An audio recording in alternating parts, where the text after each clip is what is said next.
Simone Veil a donné son nom à des écoles, des gymnases, des rues, et la plupart d'entre vous savent que grâce à elle, l'IVG a été dépénalisée en France. Ça fait jamais de mal de rappeler que jusqu'en 1975, avorter était illégal chez nous. Mais durant ses 89 ans d'existence, elle en a fait des trucs la Simone. Du coup, aujourd'hui, on va se poser une question. C'est qui Simone Veil ?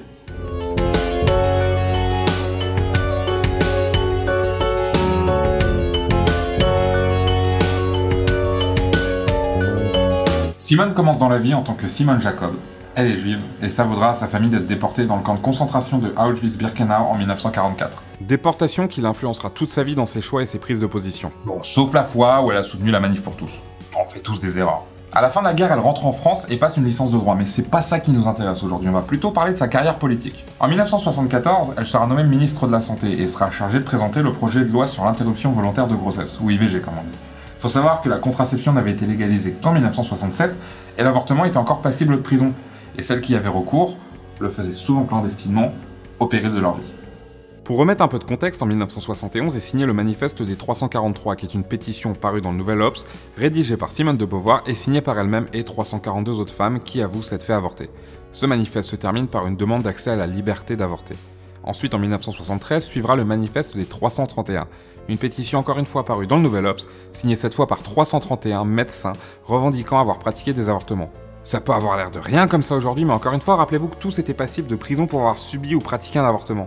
Et c'est donc en 1974 que Simone Veil présente à l'Assemblée nationale son projet de loi, et c'était pas gagné du tout. Entre les insultes antisémites à son égard et les menaces de mort, l'opposition frontale et incompressible de l'extrême droite et d'une partie de la droite, la loi finit quand même par passer.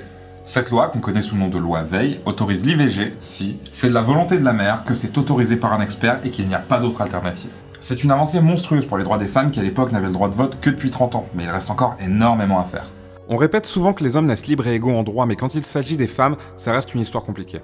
Sans raviver les sempiternelles discussions sur les écarts de salaire ou de discrimination à l'embauche, aujourd'hui, en 2017, une femme ne peut toujours pas s'habiller comme elle veut, faire le travail qu'elle veut, fréquenter qui elle veut, mener la vie qu'elle veut, avoir le corps qu'elle veut sans être jugée aussi bien par les hommes que par d'autres femmes.